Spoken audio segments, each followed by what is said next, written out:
In this video, we're talking about the new emerging Overwatch mid-season patch meta, where we've seen a lot of changes, and over the past couple of weeks, things have been moving around. So we're going to talk about the core of every single composition, the tanks and where they place on this list, and the compositions that are the best and worst that goes along with these tanks and are built around them. Now, if you enjoy the content, do me a solid and smash that subscribe button, and let me know down below, what tank do you want to see nerfed or buffed next? How would you do it? Let me know, and let's get started. Now, first off, we do got to talk about Orisa, who did receive quite a substantial buff to Fortify, and this is going to make Orisa much harder to kill, and Orisa was already hard as hell to kill. And here's the thing about the buff. While I do think that for players that play into Orisa poorly, like focusing the Orisa overly much, not really ignoring her or trying to diminish her value, but instead taking her head on, this is going to make her feel a lot stronger. And I also do think that against several of the other tanks in the tank matchup,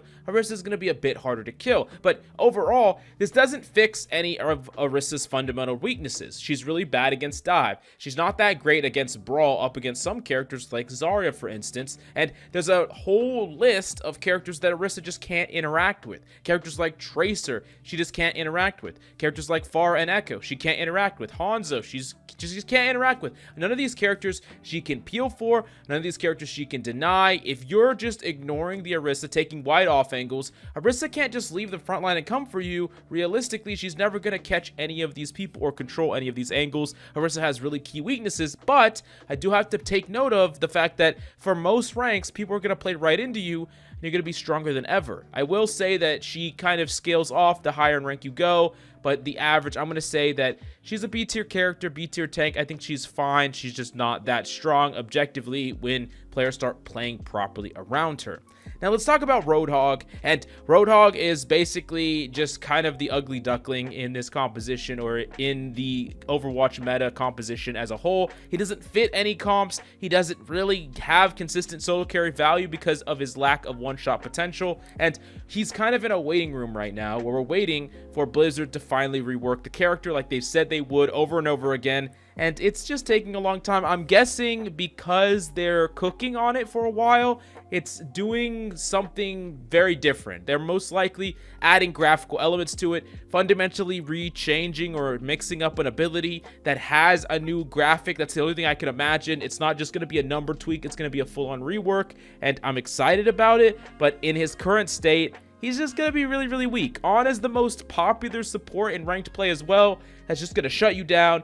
You can't expect to get consistently cleansed. A lot of tanks just make it so your life's miserable, and you're not able to solo carry as much as the Hogs of old. You combine all those things together, and Hog is a D tier. Unless you're iMushroom, he's a D tier freaking tank on this list.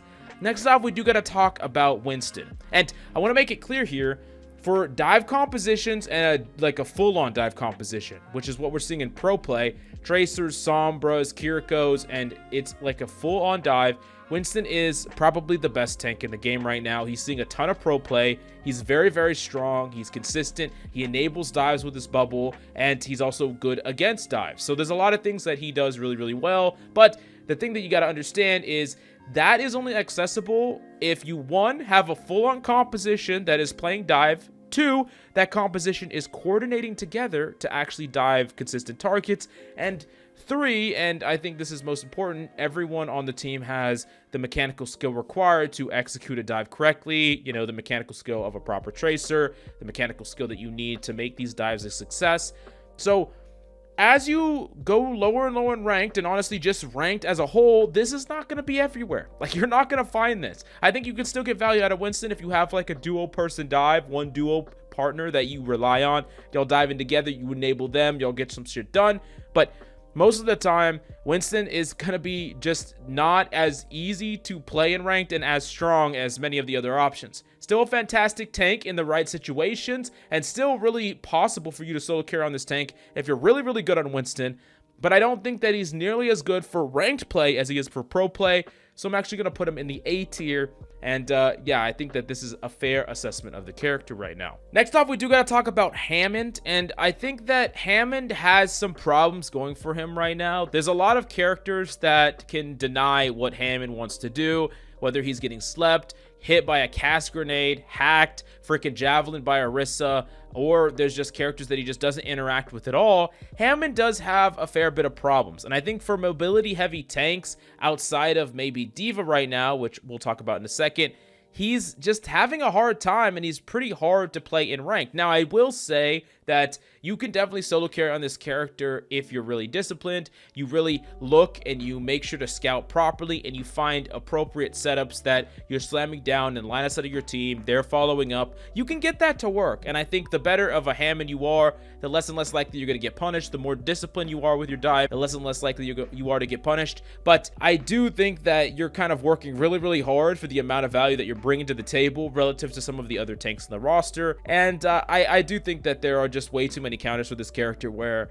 I think he's good to play, he's strong, but you got to play him on the right maps, and you got to be willing to swap off when people are just hard countering you, because you're just going to have a really rough time. It's going to be hard to climb. I will say he's about Orisa. I would put him like overlapping with Orisa. They're both just like in the B tier somewhere. Next up, let's talk about Diva. And for all intents and purposes, I would say that Diva is the better dive tank for ranked play. And the reason that this is because she's much more flexible than Winston is. While Winston is a much more one-dimensional dive tank where he needs that coordination, he wants to enable that coordination, that dive, Diva can peel, help her team. Diva can just play a solo mission where she's denying space or just contesting people that are taking off angles or on the high ground, and Diva can dive. So there's a combination of a lot of things that Diva's really good at, and she can kind of pick and choose. And that doesn't mean that you'll be able to do all this depending on your skill level, but I don't think you need to still get a lot of value out of Diva. And another thing that's super important is that Diva is, one, really good against a lot of the hit scans that see a ton of play, and also characters like Hanzo. So freaking Soldiers, Ashes, Cassidy's, Hanzo's, she can test these characters really well, and they're just rampant everywhere. And in addition to that, she's one of the few tanks that could do anything at all about flyers, a pocketed far mercy. She can just zone this character out, deny their value, and give your team an opportunity to actually do something about them, unlike all the other tanks that just kind of just have to sit there and pray. And I do think that for ranked, and even in high rank as well, because you could do so much more on Diva to carry, Diva's just one of the best characters to play on all the high ground maps, in any dive composition. She's great with Tracer. She's great with a lot of characters. I'm going to say that she's an S tier character, and that's most likely not going to change anytime soon. Now, that being said, I think that Sigma also deserves this S tier spot. And let me talk about why you should be picking up Sigma and playing it more. Sigma is just very reliable and consistent on all of the long distance maps. If we talk about Havana, if we talk about Junkertown, if we talk about Circuit Royale, I do think that he's just the best tank to play on all these maps. He plays with a poke. He plays really well at zoning out the enemy. And I think one of the things that's super underrated about Sigma is that he doesn't really need that much synergy or cohesion with his team. Like, sure, you don't want to have a random Genji, like, trying to dive when you're not, but unlike some of these other characters that require you to have perfect timing with your team, you don't have to have timing at all with your team on Sigma. It's the game of attrition. You're just playing your optimal range. You're poking down the enemy team. You're poking supports, DPS, controlling them, and kind of freaking cattling them into the appropriate areas. And that's what you do on Sigma. So you don't need all the complexity that comes with like perfectly executing a brawl or getting that coordination right on a dive. And that's going to just make Sigma like probably one of the best tanks to play for most ranks. I would say that Sigma is just a very reliable tank. Now, I don't think you can play him on every single situation. He does have weaknesses, characters that get behind him, characters that fly around him. So he's not great on Koth maps. He's not great when you can't control the direction where enemies are coming from. He's fine. He's just not great. But there are just some maps that are so slam dunk for this character, and I really do think that you can play him on even more maps than his best maps as well, that he's definitely an S tier tank. Next up, let's talk about Junker Queen. After the nerfs to Junker Queen, she did see quite a bit of a reduction in play time, but she's still very, very solid. And I think that you can play her both with dive characters and with brawl characters. So characters like Tracer Sombra, you can definitely play her with characters like May Reaper and Cassidy. And overall, I think that she has a ton of tools that you need to just completely dominate and hard carry from the tank role. In addition to that, Junker Queen's really good against dive characters, super good against Ball, super good against characters like Winston, and I think that on some of the maps that aren't most optimal for Sigma, she's good at trying to get in close and force that brawl onto a Sigma as well. And all in all, this character is just really, really strong. I think that if you have the skill to back her up, you can definitely hard carry yourself to whatever rank you want to be on this character. That being said, of course, there are going to be some situations where your team isn't enabling you at all. They're not going in with you. You're not getting appropriate resources. You can be a bit greedy for resources at times, and you have to be really disciplined with your pathing around the map because against some compositions, you have to make sure that you're not taking excess damage or using your cooldowns early. So you got to be a bit careful about all of that. All in all, though, this character is just really solid for ranked play, really strong, and yeah, definitely deserving of at least a bottom of the A tier. Then next up, we do got to talk about Doomfist, and it's really unfortunate because this is my boy. This is the guy that I grind the most and probably my favorite character in Overwatch 2, but right now, he's having a harder time than ever. Of course, there's just new bugs that seem to sprout up every single new patch, and this patch is no different, where every time something gets fixed on this character, something else gets added, and I really do think that a character with this much complexity, and in addition to that, a melee hitbox character,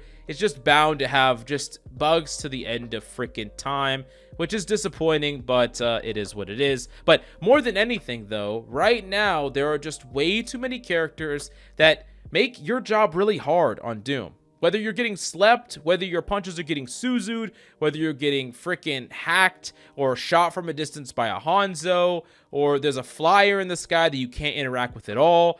I mean, there's just so many things that you could run into as Doom that make it so like you have to pull out some legitimate magic to get value.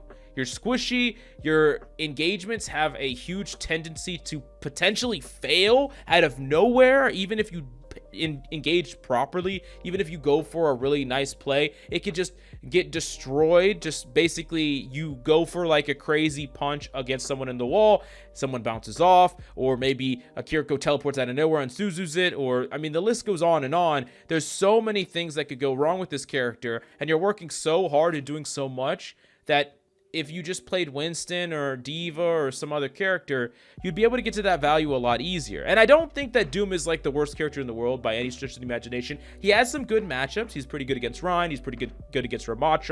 I think he's also pretty good against Winston. He's decent against Diva. So there are some decent tank matchups that he has for him. The problem is not the tank matchups for Doom. The problem is the support and DPS matchups. These can be frustrating. And while I think that if you're really, really goated at Doom, you can make him work, of course you can. And he's a great character if you are just better than everybody. You can smurf your way up to Grandmaster on this character so easily because he has so much skill expression, such a high skill ceiling. He's just in a really bad state right now.